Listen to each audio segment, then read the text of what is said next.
Hey there everyone, Dr. Beth Westie here, and I wanted to pop on and talk about how inflammation can cause weight gain, specifically get into the details here a little bit. If you are not on the wait list for the next 12-week challenge, I'm going to put this link in the comments right now because these are things that we target. And I've gotten this question a few times today alone about how does this work? How does inflammation cause my body to gain weight? I feel like I didn't do anything different, or I feel like there wasn't that much that shifted for me, yet all of a sudden my whole body is reacting terribly. Where the heck did I go wrong, right? And a lot of us can recognize inflammation or feel like, oh, I feel puffy, or I feel like my hands get swollen, or my joints are a little achy, or oh, I just don't feel as good. What is happening to me? Yep, this is inflammation. So here are some specific things. If you guys want me to do a deep dive on any of this, like a deep dive on a specific hormone here that I mentioned, let me know. I absolutely can, and talk about the specific tie between this and inflammation and weight gain and kind of go down that rabbit hole if you want. But in general, I'm going to cover this. And again, these are things that we do in the 12-week challenge. Get on the wait list, which is in the comments. You will get your own Dutch test, which tells us exactly what your hormones are doing and when to know what to target. Other information I have for you, you can always get more resources in my book, The Female Fat Solution, which is on Amazon, and Female Menopause Solution, also on Amazon. And then I have my podcast, which is The Female Health Solution. And my YouTube channel is called Dr. Beth Westie. You can subscribe to that to stay updated on all the things and videos that I have. So here we go. Inflammation causing weight gain. What is inflammation? In general, inflammation is your body holding on to fluid as a response to something happening. Easiest way to think of inflammation is if you've sprained an ankle or something, your ankle blows up, right? We've all recognized that, and you think, oh, my ankle is swollen.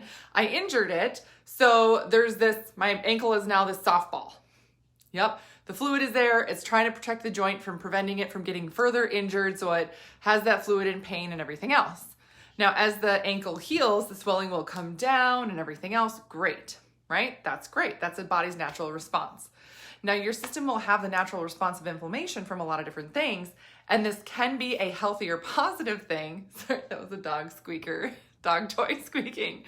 But if your system really has a hard time handling this, or it has too much inflammation, right? And you're thinking, well, how could it have too much inflammation? Imagine your ankle getting swollen and swollen and swollen and swollen and not stopping. So it goes from a softball to a basketball. And you're like, is that possible? Yes, it's possible. Or imagine that ankle never healing, that ankle being super swollen and never healing. Just being like that for years, like years. Now imagine that amount of swelling and fluid that's in the ankle, again, like this, right? That's just one joint. Imagine that amount of swelling throughout your entire digestive tract, the entire digestive lining, that much fluid.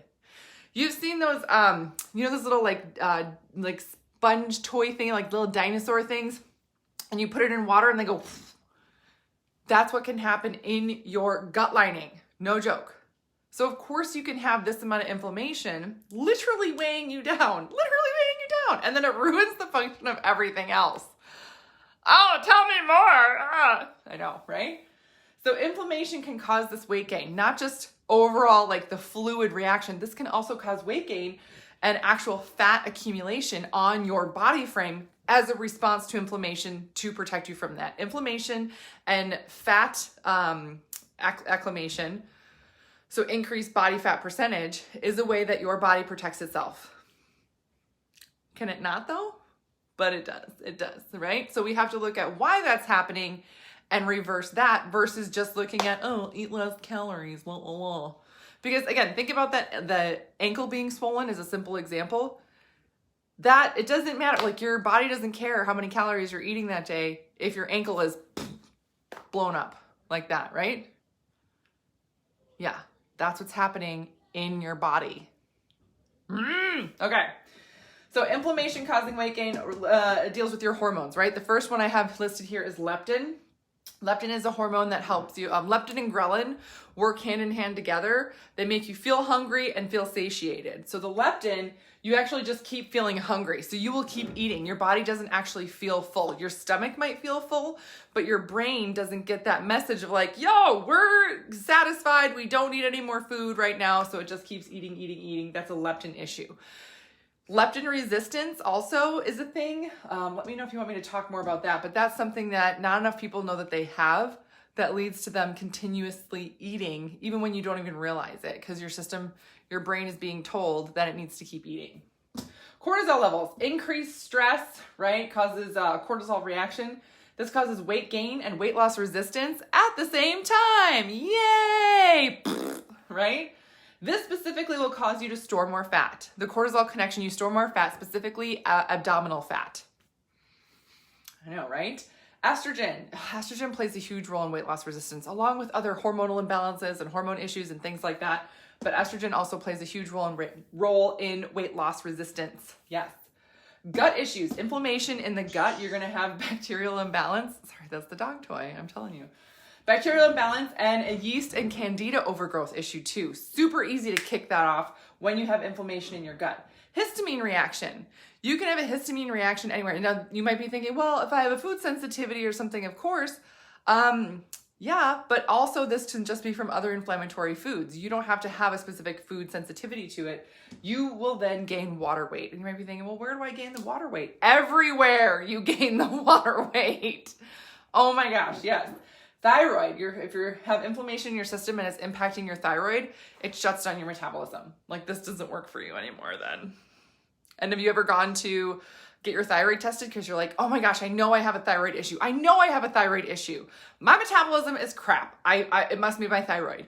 And you get your test back and they're like, oh, your thyroid is fine because they just checked TSH and didn't check all the thyroid numbers. Again, if you want me to do a specific video on just thyroid inflammation, I absolutely can. But this is a whole other thing. But it's not enough just to test TSH, thyroid stimulating hormone, to see how your thyroid is functioning connected to your metabolism and its relationship with inflammation. Yeah, you have to look deeper than that. Inflammation also can prevent your system from detoxing how it should detox naturally. Liver does majority of all hormone processing and detoxing. When I say detox, right? Your system should naturally detox. It should take certain levels, certain like hormone levels like estrogen, take it from one form, shift the form to move it out of the body to keep those estrogen levels at the right capacity for your body.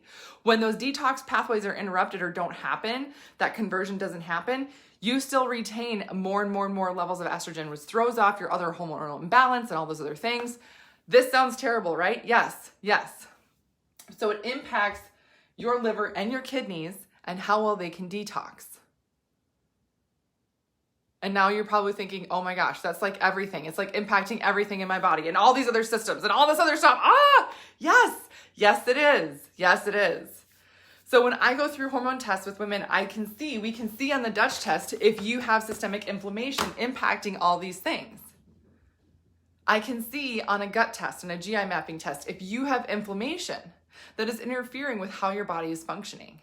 It's important to understand this because it's not just as simple as, oh, eat less calories, oh, work out more. It doesn't matter. It doesn't matter at that point how much you're working out or how much or little you're eating. Your body is not going to function the way that it should because of inflammation. So we have to target that. If you are going on any type of nutrition plan or anything and you are ignoring the inflammation in your body, you are not going to get better. You're not going to be able to function at your optimal capacity. You just can't, right? You can't drive a car with two wheels, right? I mean, maybe you could. It's not going to be a good time though. It's not going to be a good time. No. So make sure you are looking at your full system, seeing how your body is reacting and moving forward from there. Does inflammation mean bloat or swelled feet and ankles? Yes, all of it. Yes, and. Yes, and. Some people, they'll see it in their faces. Like they wake up in the morning or something and they'll be like, oh, I just look like I feel like I look puffy today. Oh, I must be crazy. No. You can see it in your face. Some people, you notice that like, I can't get my rings on today, or my bra feels tighter, or this piece of clothing or something feels tighter, it doesn't fit right. That's inflammation. Feeling like you can't button your pants as much at the end of the day because your belly is bloated. I know this is a good time, right? Make sure you get on that wait list in the comments. Let's, take a look at what your system's doing and walk you through this process in the 12-week challenge. Do not miss out on this opportunity of targeting these things. Otherwise, you're just going to keep spinning your wheels and spinning your wheels. That's exhausting and terrible and all the things. Yes. So that's what I got for you guys tonight. Please let me know if you have any other questions. Again, you can always comment with a question. I will answer it. If you want me to... Great news. Oh, I'm so sorry. If you want me to do a video again on something specific, I absolutely can. Just let me know. And if you're not comfortable commenting, you can always send me a private message. I get messages from women all over the world every single day about hormones, about health, about nutrition, and how to eat for your cycle. So that's what I got for you guys tonight. Let me know if you need anything else, and I will see you later.